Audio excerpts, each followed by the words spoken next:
It's very heartbreaking to see Iran attacked in this way, bombing and hitting Iranian assets.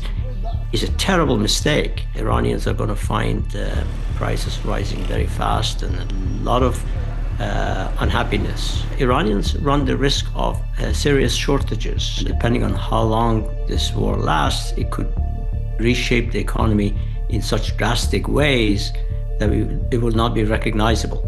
The conflict in the Middle East is rapidly evolving, intensifying, reverberating across the region and triggering energy supply jitters around the world.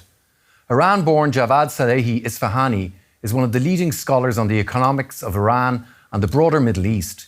We talked to him about how the war could reshape Iran's economy and how economic pressures inside Iran might influence the country's political and strategic decisions. Djavad, thanks as always for taking time, and we've seen the global impact of the conflict on markets and energy supply, and we will talk about this more later. But first off, I'd like you to paint a picture for us of the Iranian economy on the ground to give us some idea of how the war is being viewed there.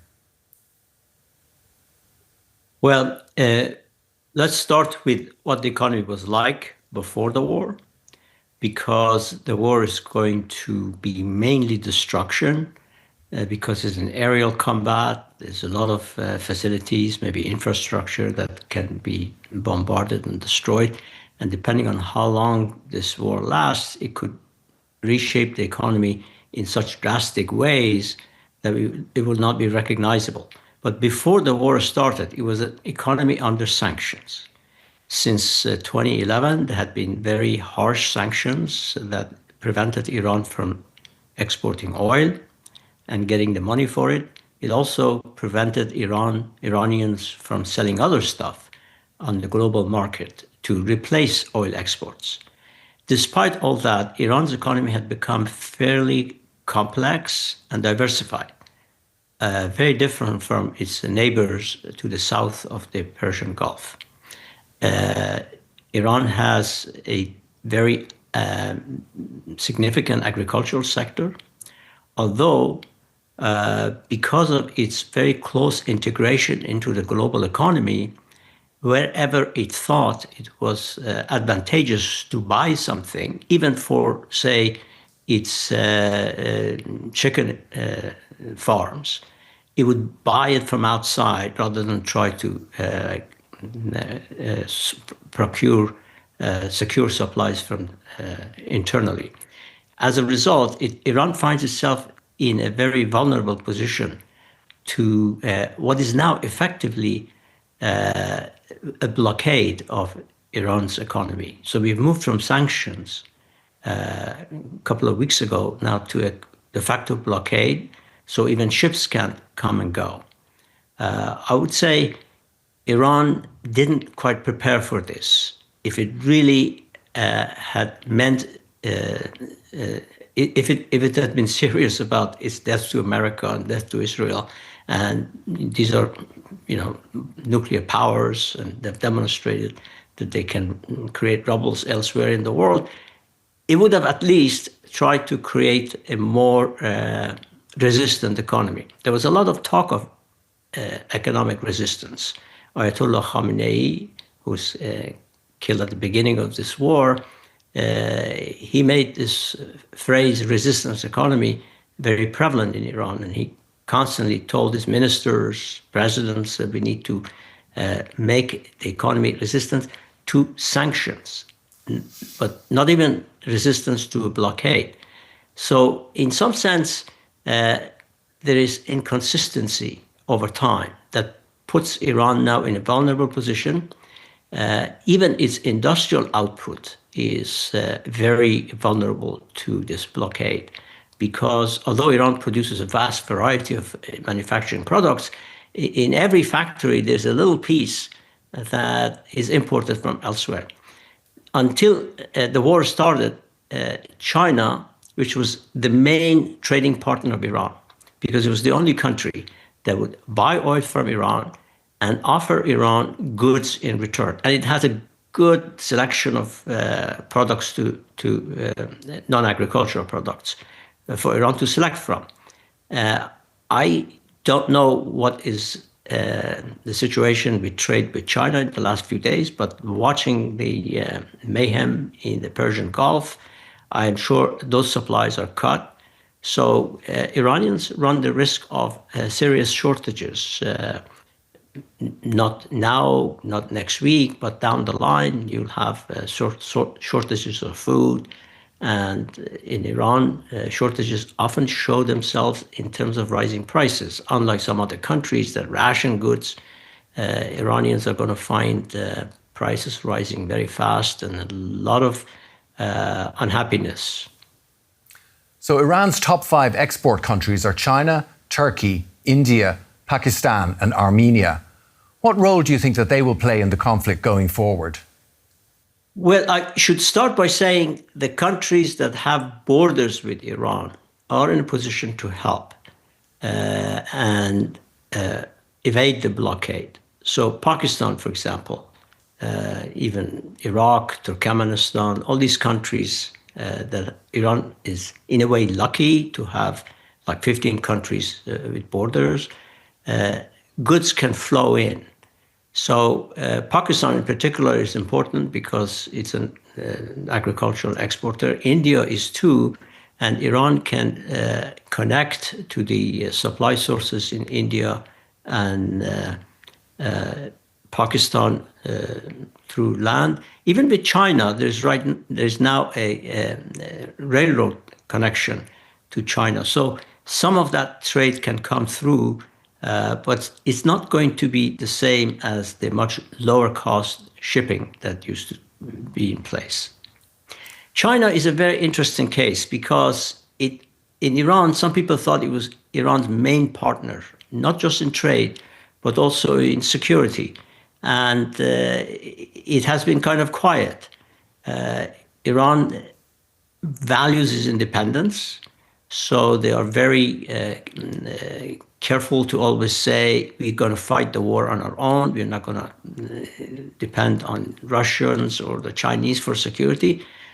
But can the Chinese really stay out, given the very likelihood that if Iran is lost to the Chinese, meaning United States controls Iran's oil supplies, which means it controls the oil supply coming from the Persian Gulf, and put that in addition to the control it has on Venezuelan supply of oil.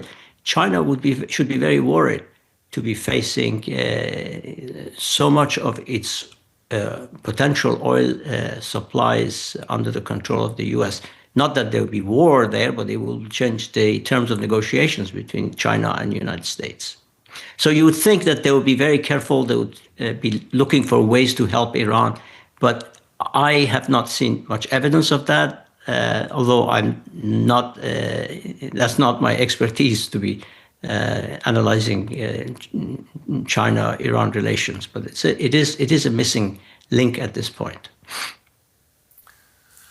And you have a stake in what's going on. Obviously, this means more to you than it would mean to other analysts looking at the situation. Do you think that outsiders sometimes have a misconception about Iran's resilience in wartime? And do you think people are sort of missing that the sort of the human dimension to this to a certain extent? Well, thank you for asking this question. I've been thinking a lot about this. Why am I so concerned about Iran? Of course, it's a country of my birth, so I have a lot of emotional attachments to it. I have relatives there.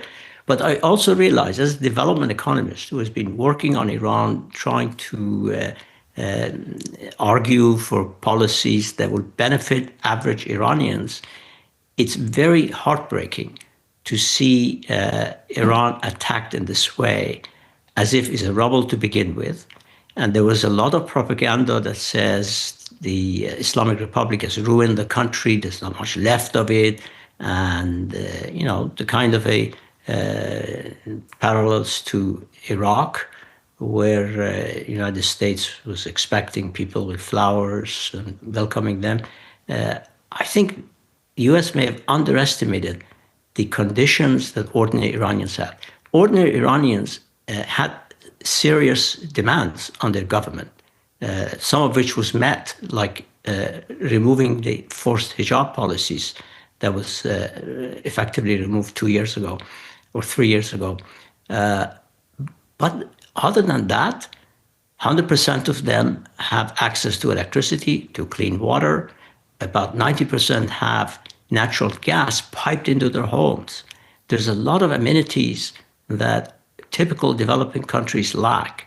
And as a development economist, just seeing that the government is providing these services, there's no understanding of how important it is for poor women to have natural gas supplied to their homes so they don't have to go out, pick wood, or bring kerosene and so on. And when these services are removed, the question is, who will the ordinary Iranians blame? Will they blame Iranian government, or will they look at the rubble that is being created and blame Israel and the United States? Of course, the first thing that will happen is that they will realize that their demands for economic justice, for personal freedoms, even political freedoms, were luxurious compared to not being able to purchase food with the incomes they have, or even have jobs to go to, clean water, electricity, natural gas. All these things are going to come and dominate their daily needs, and pushing to background how the government treated people in terms of protests or freedom of speech and things like that.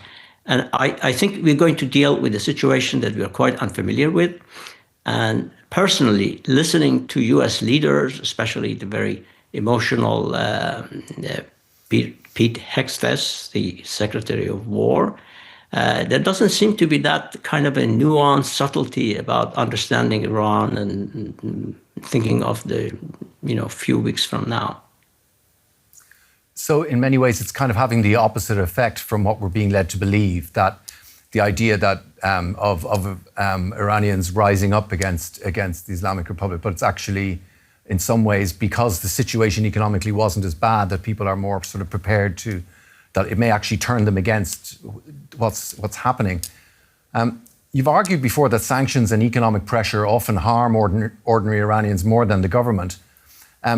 Do you think in the context of a shooting war, do economic tools still matter, or do they become irrelevant once military escalation begins? Well, that's a very good question, but I wanted to make another point which is relevant to this. Misinterpreting protests, which are opposition to the government, as demands for rescue in this crude way from the air by bombing and hitting Iranian assets is a terrible mistake. Iranians may have had a lot of complaints about their governments, but that maybe a very small proportion of those would actually knowingly invite foreign forces to come and bomb the country endlessly. Now, the other part of your question, your main part of the question, I'm sorry, I forgot. Can you repeat the last part? Well, basically just saying, what role do sanctions play now that we've entered a shooting war? Do they still have a role, or where, in some ways this could relate to the broader question of what happens next? What do we do next? Yes, but that's a very good question. I think sanctions don't play a big role, because a country that starts attacking its neighbors, like Saudi Arabia, UAE, Kuwait, and Qatar, is already given up on the regional economy, global economy. The idea that Iran was trying to build relationships in order to get around sanctions, especially with UAE, which was not a friendly country, because UAE is the most friendly. It's the only country in the Gulf that has signed a peace treaty with Israel, the so-called Abrahamic Accords. Iran used the Dubai port for exports and imports, such that in some years, UAE was either the first or the second major trading partner of Iran, all because it was assisting Iranians get around the sanctions. But once the war begins, you can see that all these games that Iran was playing is out the window. And right now, they are acting, according to many experts, a bit recklessly by antagonizing the neighbors because they may need them in the near future. But my thinking is that the way they are attacked, with the ferocity of the attacks by Israel and US, has put the mindset in terms of survival, regime survival. So that means that their outlook is very myopic. They're not thinking about the long term, not thinking about 6 months from now or a year from now. They're thinking about surviving the next few weeks and perhaps changing the nature of the war from one that US imagined, a bit like Venezuela, bring the armada to the Gulf, put pressure, maybe do some shooting, and Iranians saying, okay, what do you want? And we will surrender like Venezuelans did. As you know, Iran is a civilization. It's got a very rich history. It has a very strong revolutionary fervor. This was not an ordinary coup d'etat that happened in 1979, the Islamic Revolution. It wasn't like Chavez taking over. This regime penetrated every aspect of Iran, for good or for bad, but it reshaped the Iranian society from a friendly, westernized outpost in the Middle East to a resistance country that wants to find its own path, again, for bad or good, and is not willing to submit to Western demands. If you look back at the history of the revolution, there was very little in the revolution. Unlike communist revolutions that came with a blueprint of do this and do that, there was Islamization, and then there was independence. Just the two things. Make country Islamic, which in terms of economics became kind of meaningless very soon. Iran has interest rates like every other country. Iran has all the trappings of a market economy, capitalist economy. It has even inequality like that, right? So the Islamization in terms of economics isn't very much present in Iran. But the one thing that still persists, and some people in Iran value greatly, is independence. That Iran's supreme leader, unlike the Shah, did not call foreign embassies saying, what should I do? He went to his work knowing that he would be killed, and with his wife and his grandchild. I think that plays very differently to Iranian ears than to Western ears who think this is suicidal, this is irrational, and put it again in a context that they have created, that Iranian regime is messianic and wants to turn the whole world into Muslim, some nonsense like that. But right. And can I ask you, what would your ideal post-war sort of economic recovery scenario for Iran be? What would you see as the best possible outcome here? Well, my personal wish is for Iran not to be defeated, because that may create divisions inside Iran. The blame game will start. There'll be the various provinces with ethnic minorities seceding and trying to find a better deal with the United States or with Israel. The Kurds are now very much in that position, looking outside Iran. So Iran maintaining its territorial integrity, something that has lasted for centuries, it would be first priority for me and for most Iranians. The second would be for Iranians to make their own decisions. Everything in Iranian history that's gone sour is when there was a debate inside Iran whether what happened was an order from outside or was something that Iranians had agreed to. Take one of the best policies under the Shah, which was the land reform of 1960s.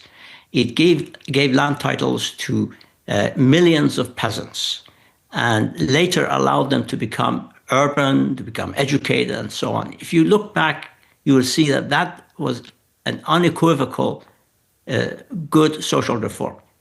Yet, Iranians debated whether it was an order from President Kennedy to do this, or was it something that the Iranians had agreed among them? Was Shah following orders, giving the land titles to peasants, or was this him and the peasants coming together and saying, we want a new Iran? To take another example, this recent victory of women to push back against forced hijab is definitely understood in Iran, not orders coming from outside. It was Iran's patriarchal system agreeing that these women who are citizens of Iran have rights and they're expressing their rights, and they stepped back.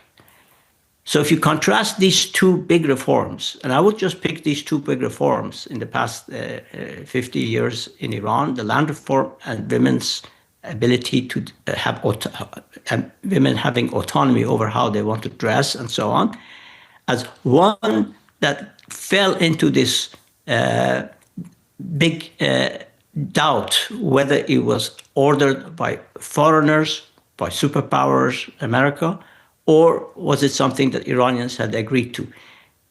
The second one is going to be lasting. It has a good feel about it. I think it will be irreversible. No matter what happens to this war, Iranian men are going to recognize Iranian women as modern.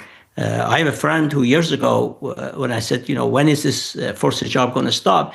He said, well, I hope the regime stays until Iranian women have educated Iranian men and brought them into 21st century. And that has happened now. There's going to be a lot of reforms that are needed afterwards, whether you want to have market economy, whether you want which industries should be owned by the government and so on. All these reforms, if they are imposed from outside, they're going to be doubted, maybe even unsuccessful as a result. So if the United States were to recognize this important fact that reforms from above are bad, even worse when they are from outside and above, that it would try to not destroy Iran, not to turn it into a Syria or even Venezuela, to maintain enough integrity for Iranian leaders who would later come and say, we want to do this, and Iranians will see that as Iranian leaders wanting to make those reforms. I don't think this is rocket science. I think it's well recognized globally that reforms from inside have a lasting effect. That is the history of Western Europe. That is the history of the United States itself. Reforms, changes that were endogenous and have had a lasting effect, which we now call democracy. So this wish for crushing Iran, killing all the leaders, and then finding leaders in such a silly way, saying, "Oh, we were looking for these leaders, but unfortunately we killed them already," or looking to outside to bring a guy and then saying, "Well, no, he's not so fit because he has never been in Iran for the last 50 years." That is really sad to see a superpower who has so much knowledge, so much technological ability to be so poor in this particular aspect of nation building and not recognizing that nations build themselves. Nobody else built nations for other people. That is the history of the West, and it has to be the history of the Middle East. Right, well, we're going to have to leave it there. But Djavad Salehi-Isfahani, thank you so much for taking the time today and for giving a human dimension to this incredible breaking story that we're seeing over the last week. Thank you again. Thank you for having me and for your excellent questions.